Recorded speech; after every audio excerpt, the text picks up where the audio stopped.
Halo semuanya, kali ini aku akan bahas satu video yang di-request oleh penonton yaitu saham Merck.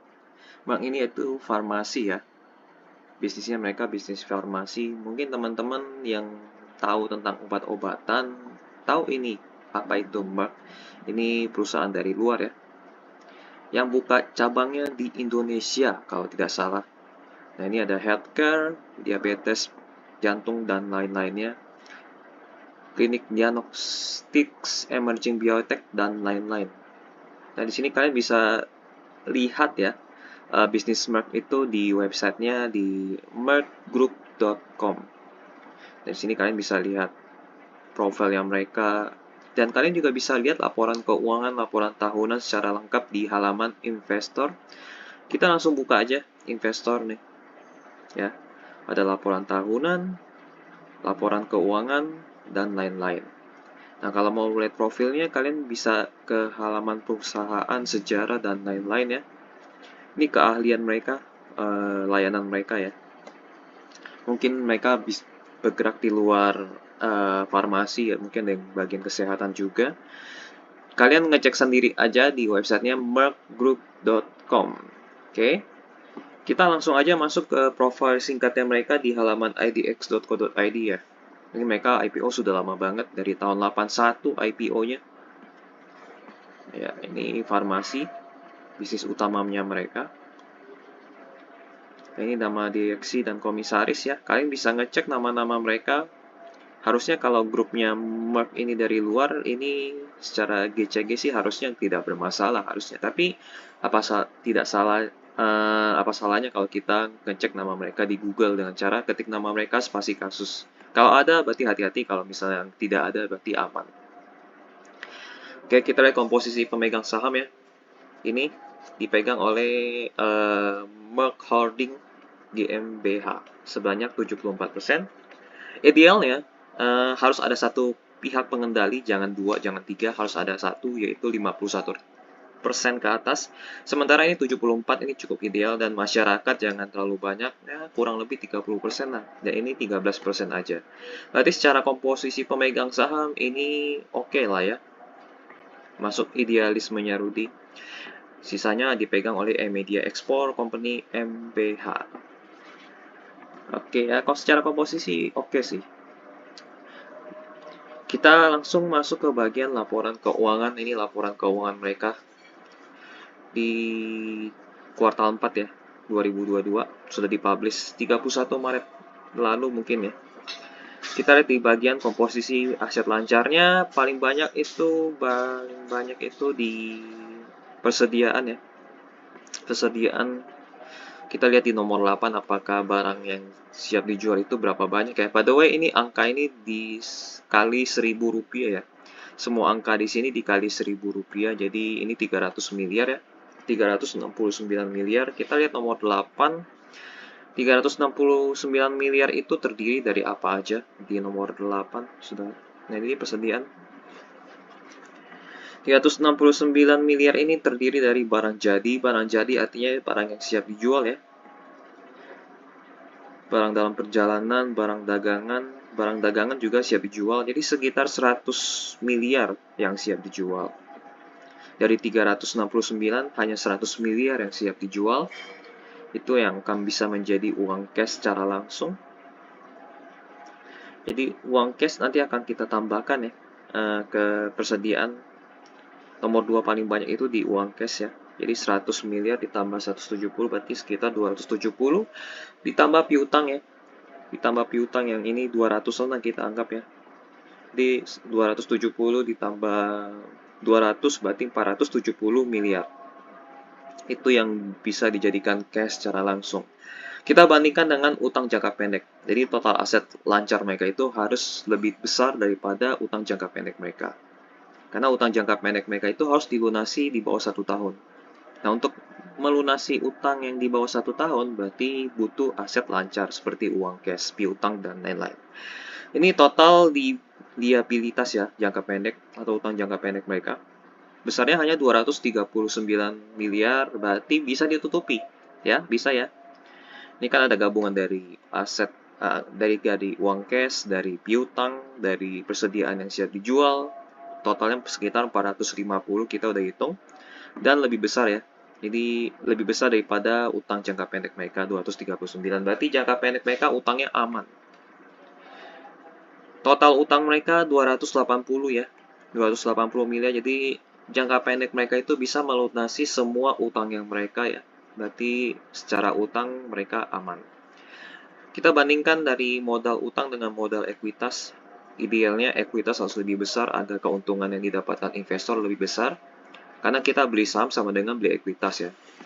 Total idealitas 280, total ekuitas 757 miliar. Jadi aman, tetap modal investor lebih besar, jadi keuntungan yang masuk ke investor juga lebih besar. Oke, bagus banget. Dari komposisi modal utang dan modal investor, kita masuk ke laporan laba rugi ya dari 2001 ke 2022, salah satu tahun. Ada peningkatan omset ya dari 1T menjadi 1,1 T, kenaikan omset kisaran 10 ya, 10% ya, antara 9 atau 11. Aku males hitungnya, jadi bertambah satu digit di kedua berarti sekitar 10%. Marginnya juga lumayan tebal ya. Jadi ada kenaikan laba bersih 398 naik ke 427. Oke. Kita masuk ke bagian akhir, apakah ada penambahan? Selisih kurs ya. Keuntungan kursnya juga kecil, nggak begitu banyak. Pendapatan lain kecil juga, nggak kita hitung juga. Kita langsung aja ke bagian laba bersih ya. Ini laba bersih, jadi ada kenaikan ya dari 131 naik ke 179 miliar. Ya, margin laba bersihnya aja yang kecil sih, tapi nggak masalah. Ada peningkatan ya. Sama-sama meningkat dari sisi omset dan laba bersih. Oke, itu bagus. Kita masuk ke bagian arus kas. Arus kas mereka positif dari tahun 2021 ke 2022. Oke, bagus. Nggak ada pinjaman utang ya, justru ada pembayaran dividen. Overall, laporan keuangan kuartal 4 mereka itu bagus ya. Dari Merck, perusahaan farmasi, kita lihat kinerja tahunan mereka. Ini kinerja tahunan aku ambil dari websitenya mereka ya. Di bagian laporan keuangan atau laporan tahunan, ini lengkap banget di sini. Secara detail kalian bisa download masing-masing satu ya. Ya, ini laporan keuangan, kalian bisa download per kuartalnya ada secara detail. Kalau kalian mau ngecek lebih detail lagi, ini aku akan hanya gambar garis besarnya saja. Dari 2012 sampai 2012 sampai 2022 itu ekuitas mereka bertumbuh ya. Bertumbuhnya nggak terlalu kencang ya kalau kita lihat. Naik turun pertumbuhan ekuitasnya karena pembayaran dividen mereka lumayan besar. Jadi meskipun laba bersih mereka besar, namun ekuitas mereka kok bertumbuhnya pelan karena mereka bagi dividennya lumayan besar. Jadi akibatnya ya ekuitas mereka bertumbuhnya pelan. Gitu. Omset mereka kita lihat naik turun ya. Mereka nggak kena pandemi pun bisa turun, ini contohnya. Ini contohnya di 2015 juga, 2014 juga. Jadi mereka sebenarnya omset mereka itu naiknya pelan, naik turun ya. Omset mereka itu naik turun. Akibatnya laba bersih mereka juga segitu-segitu aja naik turun juga. Nah, yang akibatnya kenapa ekuitasnya juga naiknya pelan banget ya karena itu omsetnya naik turun, laba bersihnya naik turun, otomatis ekuitasnya pun pertumbuhannya lamban. Plus mereka bagi dividennya pun juga besar. Itu dia. Overall perusahaannya ini sebenarnya perusahaan yang sehat. Perusahaan yang sehat. Meskipun pertumbuhannya lambat ya. Pertumbuhan lamban. Karena utangnya kecil, bisnis yang uangnya masuknya besar. Arus kas juga selalu positif, berkisaran ratusan miliar ya. Oke, paling gitu aja sih, pertumbuhannya lamban, tapi perusahaannya sehat. Gitu. Dari sisi valuasi di harga 4.870, PE dari harga segini menghasilkan PE ratio 10 kali ya, 11 kali lah kita bulatkan. PBR 3 kali, Dan dividen yield mereka 4,93%. Nah, ini valuasinya wajar karena PBBR-nya sudah di atas 2 kali, PER-nya mendekati 15 kali, dividen yield-nya 4,93%. Yang menarik dari mereka sebenarnya di dividen yield ya. Dari sisi PER mereka murah, kelihatan murah tapi nggak murah-murah banget ya. Tapi PBR mereka sudah di atas 1 kali, itu udah lumayan. 2 kali dari ekuitas mereka itu udah lumayan.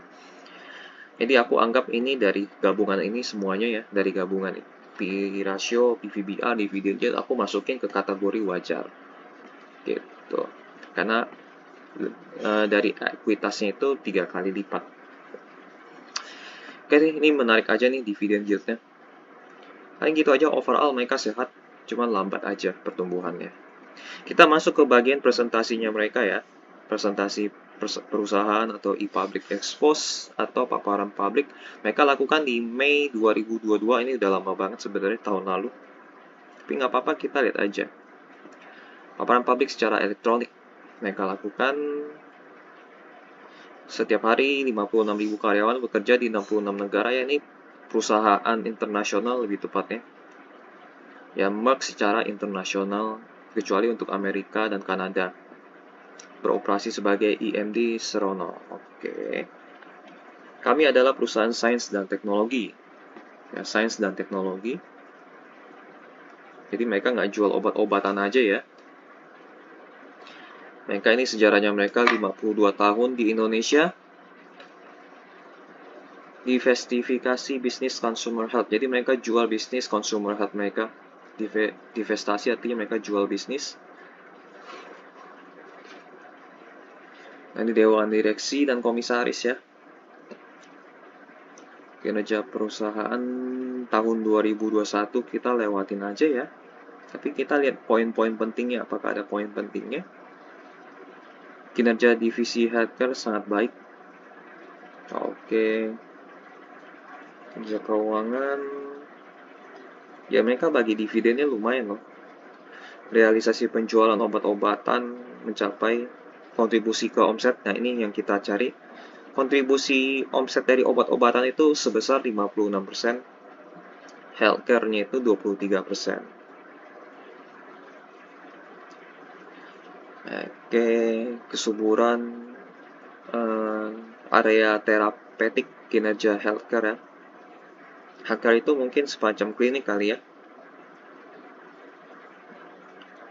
Pertumbuhan di bagian healthcare mereka lumayan. Tablet dan kapsul. Ekspor ya, perbandingan volume ekspor dan domestik. Kapasitas pabrik 90%. Bahan baku obat. Oke. Kinerja positif kuartal 1. Oke. Laporan keberlanjutan 2021. Keberlangsungan adalah kunci utama dari grup strategi kami.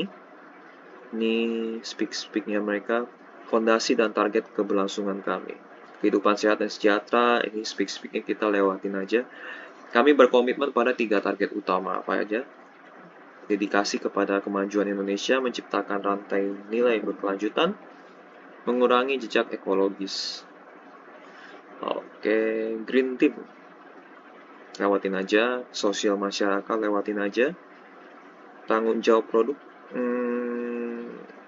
manajemen mutu, ini kan perusahaan internasional, harusnya sih mereka nggak macam-macam. Equal opportunity, people strategi, kesetaraan gender, ini bagian sosial, sosial media. Oke, itu aja presentasi mereka, lebih banyak ke bagian sosialnya dibanding bisnisnya mereka ya. Kita nggak ada informasi yang sangat penting banget, nggak ada. Oke, kita masuk ke bagian tanya jawab ya. Setelah mereka presentasi ada sesi tanya jawab, kita lihat tanya jawabnya mereka. Bagaimana utilisasi pabrik tadi udah dijawab ya, 2021 sekitar 90%. Apa yang mendorong pertumbuhan di kuartal 1? Bagaimana kondisi pengadaan bahan baku? Apakah ada penurunan margin? Oke, kita lihat ya. Ya, utilisasi di 91%. Dan nomor 2, pertumbuhan kita sangat baik, tadi sudah disampaikan ya. Double digit growth compare dibandingkan tahun lalu. Terutama produk kardio. Jadi di produk kardio ini untuk pertumbuhan di sektor reguler atau private market dan juga pertumbuhan di sektor JKN sama-sama berkembang dengan sangat baik. Lalu produk kedua yang sangat mempengaruhi atau mendorong pertumbuhan kuartal 1 adalah produk-produk kesuburan ya, di mana ternyata kita melihat terjadi akselerasi orang-orang yang mendapatkan bayi tabung atau infertility. Oh, jadi banyak manusia yang ini ya, kurang subur ya, harus membutuhkan bantuan bayi tabung. Ini data fakta yang lumayan mencengangkan. Mungkin gaya hidup sehat yang berkurang ya. Dan kita melihat juga walaupun ada COVID, klinik-klinik itu cepat kembali bisa buka. Sehingga proses IVF atau pembuatan bayi tabung itu masih banyak terjadi.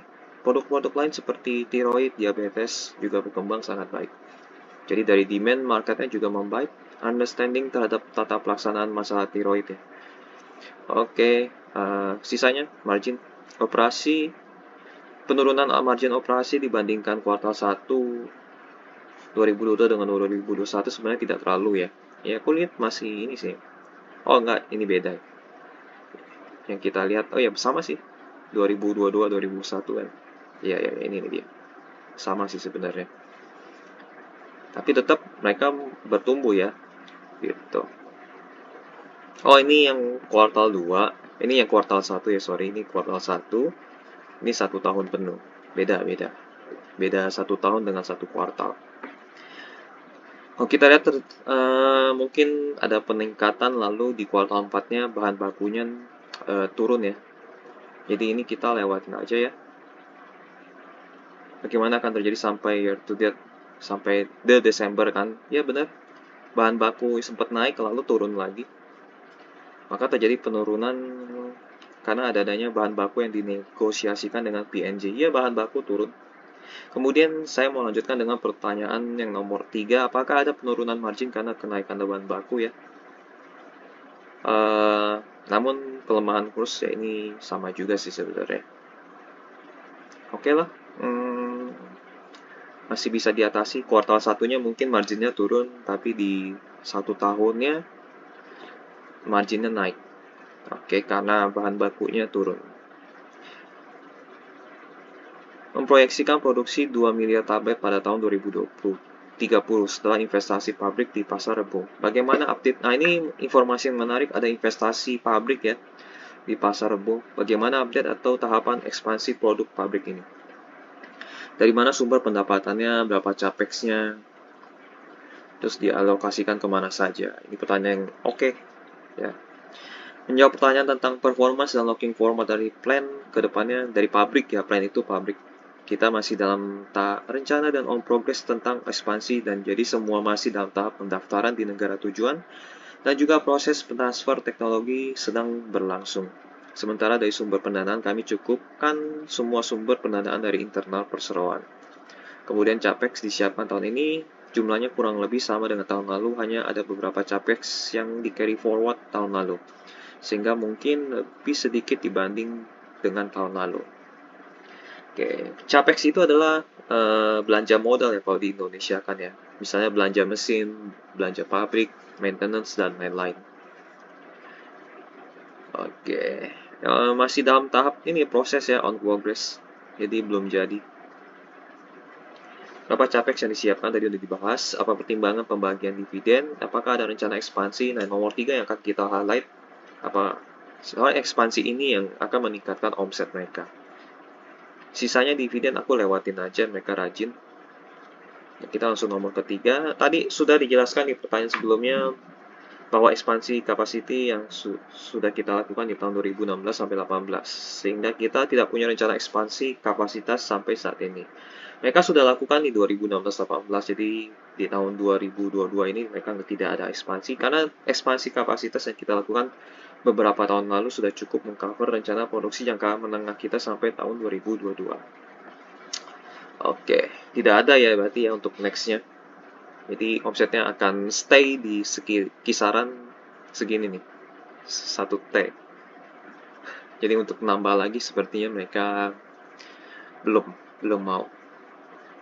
Di Indonesia, banyak negara di kawasan ASEAN telah melakukan proses transisi pandemi menuju endemi. Apakah ada proyeksi terhadap tekanan kinerja perseroan, utamanya dalam penjualan obat-obatan? Kemudian langkah strategis apa untuk memastikan kinerja tetap grow di tahun ini dan di tahun depan? Sepertinya mereka bukan perusahaan yang mengincar grow ya, terlihat ya. Omset mereka naik turun, laba bersih mereka juga naik turun, ekuitas mereka pun sempat naik turun ya dari 2014 sampai 2019. Sempat naik 600, turun lagi ke 500. Jadi mereka nggak ngincer growth sebenarnya. Kalau kita bicara proyeksi tekanan terhadap kinerja, sebenarnya pandemi ini kan sesuatu yang baru. Jadi kita belajar banyak sejak tahun 2020-2021. Kita melakukan perencanaan, melakukan forecast, selalu banyak melesetnya. Mereka buat perencana cuman banyak melesetnya. Oke, belajar di 2 tahun itu, tahun 2022 ini kita banyak melakukan faktor-faktor dalam melakukan proyeksi kita. Jadi banyak produk-produk yang memang sangat erat kaitannya dengan dampaknya karena adanya pandemi. Tapi ada beberapa produk yang justru tidak terlalu berpengaruh dengan adanya pandemi. Itu sudah kita masukkan ke dalam faktor-faktor perhitungan kita pada saat kita membuat proyeksi ke depannya seperti apa. Demikian juga dengan ketersediaan obat, kita juga memastikan bahwa obat-obat tidak ada yang stock out, selalu ada. Sesuai kebutuhan yang diperlukan oleh masyarakat, kita juga melihat dari sisi akses. Di banyak sekali dengan awareness yang semakin meningkat mengenai comorbidity ya. Dengan adanya pandemi ini, menjadikan orang lebih aware dan kebutuhan terhadap obat-obatan menjadi lebih tinggi, sehingga akses terhadap obat-obatan, baik sampai ke area-area yang kecil juga kita harus perhatikan. Ini contoh-contoh beberapa faktor yang kita lakukan untuk memasukkan dalam pembuatan proyeksi. Tentu saja tahun 2022, kita mencanangkan akan tumbuh di atas market. Ya, ini kurang lebih 4,5%, dan mereka berhasil tumbuh sih sampai akhir tahun. Apakah strategis untuk dilakukan supaya tetap growing? Yang mereka lakukan adalah performance dan efficient growth. Yang penting adalah kita mempertahankan market leadership kita, di mana hampir semua area kita sudah market leader. Pada saat yang bersamaan, kami akan melakukan persiapan launch beberapa produk di tahun 2003 dan 2004. Jadi kalau mau omset naik ya berarti tahun ini 2023 baru ada produk baru. Tapi nggak tahu ya, apakah di akhir tahun apa di awal tahun. Dan yang terakhir adalah karena kita sudah market leader dan selalu tumbuh di atas market. Jadi dalam performance dan efficient growth ini kami selalu memastikan akan tumbuh di atas market. Oke, tumbuh di atas market ya, bukan tumbuh di atas kinerja tahun lalu. Itu beda. Kalau di atas market, mereka masih bisa menang, tapi kalau misalnya mereka tumbuh dari kinerja tahun lalu, belum tentu. Bisa aja turun gitu. Itu strategi yang pertama. Yang kedua, tidak lepas dalam strategi kami adalah dari tahun ke tahun adalah mengenai people and culture. Jadi mereka memastikan orang-orang yang di dalam perusahaan itu harus di-develop, mempunyai plan yang jelas terhadap development-nya, oke? Strategi berikutnya, leverage data digital. Oke, ngomongin data ya. Pembuatan keputusan at spend time. Jadi pertumbuhannya mereka itu lebih ke pertumbuhan internal ya, bukan pertumbuhan keuangan. Mereka development people-nya segala macam. Dan mereka nggak jelasin omset ini mereka akan bertumbuh seberapa besar, tidak ada. Karena tercermin dari kinerja tahunan mereka. Mereka nggak mengejar pertumbuhan omset atau pertumbuhan ekuitas, dan mereka lebih kejar pertumbuhan people orang di dalam internal ya. Mereka sudah jelaskan ya. Oke, ini dividen aku lewatin. Oke, itu aja.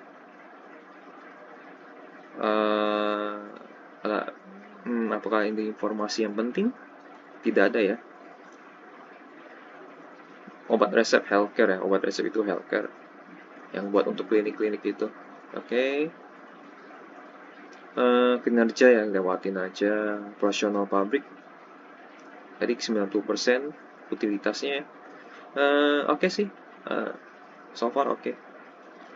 Next, kita ke bagian selanjutnya. Ini kinerja harga saham mereka ya. 5 tahun yang lalu ini.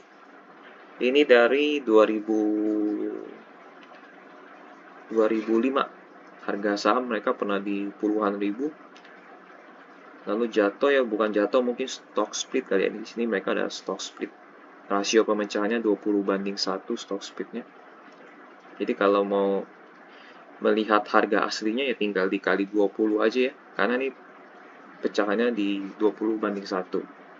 Jadi yang video film sebelumnya itu yang angkanya 1000 itu berarti bukan 1000, artinya 1,3. Berarti 1,3:1 itu maksudnya ya. Ini 20 nih, jelas 20:1, tinggal dikali 20 aja harga sekarang. Kalau mau lihat harga terdahulunya. Nih, harga yang sekarang segini, kalau harga terdahulu tinggal dikali 20, berarti puluhan ribu ya. Kinerja 5 tahun mereka kelihatan naik, cuman kalau mau dilihat 1 tahun, ya 1 tahun juga naik ya. Ada peningkatan harga dari 3 ribuan ke 4 ribuan, dan masuk ke masa sideways dari bulan November. Mereka masuk ke masa sideways. Menunggu kinerja laporan keuangan kuartal 1 mereka di tahun ini ya. Kalau misalnya hasilnya bagus, ini kemungkinan bisa naik ke 5.000 lagi. Kalau bagus. Tapi kalau misalnya kinerjanya jelek, ini mereka bisa drop sampai ke 3.000. Karena support mereka di 3.000 ya. Oke, ini historical dividend mereka. Mereka bagi dividen selalu di atas 3% ya, 5 tahun terakhir. Lumayan lah, di atas ini deposito bank. Mereka rajin banget bagi dividen, seperti gue bilang kan, karena mereka rajin bagi dividen, makanya ekuitasnya mereka itu bertumbuhnya pelan. Ini berita-berita tentang Merck. Kalian bisa ngecek di kontan.co.id atau berita lainnya. Tapi ini mereka jarang publish berita tentang mereka. Ini berita 8 bulan yang lalu nih. Belum berencana memproduksi atau distribusi obat COVID-19, dan mereka lebih fokus ke yang penting-penting aja ya. Oke, ini mereka jarang ada berita. Nah, kesimpulan, prospek usaha. Nah, tapi kalau dari prospek ya, kita lihat mereka tidak agresif dalam ekspansi ya. Jadi itu pun berdasarkan tanya jawab hasil public expose tadi kan, tidak agresif dalam ekspansi. Secara kinerja tahunan pun lamban ya kinerja keuangan mereka. Jadi kurang menarik kalau dari prospek ya. Karena mereka kurang ekspansi. Cara keuangan sehat ya. Sehat, utangnya kecil, aset lancarnya lebih banyak. Lalu ya itu sih, secara keuangan mereka sehat banget, utang kecil, pertumbuhan kinerja omset laba ini lamban ya pertumbuhannya, lamban karena kurang ekspansi. Itu aja sih Kak. Mereka kelambat karena kurang ekspansi aja. Valuasi mereka masuk kategori wajar. Nggak mahal, nggak murah juga. Dividen rajin ya. Rajin setiap tahun bagi dividen. Kurang lebih setara atau lebih dari deposito. Itu dividennya mereka. Naik investasi untuk jangka panjang boleh ya, boleh untuk kalian yang ingin dividennya aja, untuk mengejar dividen setiap tahun setara dengan deposito bank. Kalau untuk pertumbuhan bisnisnya atau pertumbuhan ekuitasnya sih aku rasa kurang menarik karena cukup lambat mereka pertumbuhannya. Jadi harga sahamnya terbang pun juga agak sulit karena mereka posisinya di harga 4.870 itu valuasinya udah wajar. Jadi kalau terbang pun terbangnya dikit, nggak bisa banyak. PBBR-nya pun juga udah 3 kali ya. Ya yang paling bisa dinikmatin hanya dividennya aja. Untuk Untuk kenaikan harga saham kurang kemungkinan naik hanya sedikit karena valuasi sudah wajar, jadi susah naik banyak lah deh ya. Ya paling kalau kalian tipikal investor yang santai ya, menikmati dividen setara deposito bank, ya boleh di sini. Boleh ya untuk ngejar dividen, tapi kalau untuk kenaikan harga saham sih kemungkinan untuk naik banyaknya itu kecil sekali. Untuk jangka pendek, untuk kenaikan harga saham ya, tunggu saja, tunggu laporan keuangan kuartal 1 dipublish. Kalau omset dan laba naik, boleh masuk. Namun keuntungan kemungkinan hanya sedikit karena valuasinya udah wajar ya. Jadi nggak bisa berharap naik lebih dari 20%, itu kemungkinan sulit. Ya tergantung dari kinerja omset dan laba bersih. Bisa naik banyak nggak? Bisa kalau omsetnya tiba-tiba 2T, laba bersihnya tiba-tiba 500M, nah itu bisa naik banyak. Tapi kan nggak mungkin ya. Kalau kita lihat dari kinerja sebelumnya ya segitu-segitu aja. Jadi nggak bisa berharap untuk mereka naik banyak. Mereka hanya mungkin naiknya sedikit aja sih. Jadi untuk jangka panjang dan jangka pendek boleh. Jangka panjang berharap dari dividennya saja. Kalau untuk kenaikan harga saham yang banyak nggak bisa. Jadi mereka naiknya mungkin sedikit aja karena valuasinya udah wajar. Dan jangka pendek pun juga naiknya mungkin sedikit aja. Gitu. Penutup selalu ingat untuk taking profit ya atau jual untung, jangan sampai menyesal. Jadi kadang-kadang satu perusahaan belum tentu dia akan naik selamanya. Kadang-kadang dia bisa turun kalau kinerja keuangan mereka ya atau omset laba bersih mereka turun, ya pasti harga saham juga turun. Jadi kalau udah mencapai target selalu taking profit itu sih. Oke, sekian untuk pembahasan atau analisa saham Merck ya.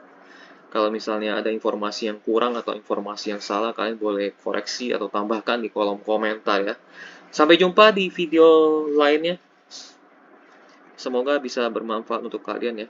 Kalau mau request, boleh juga tulis di kolom komentar. Sampai jumpa di video lainnya. Bye-bye.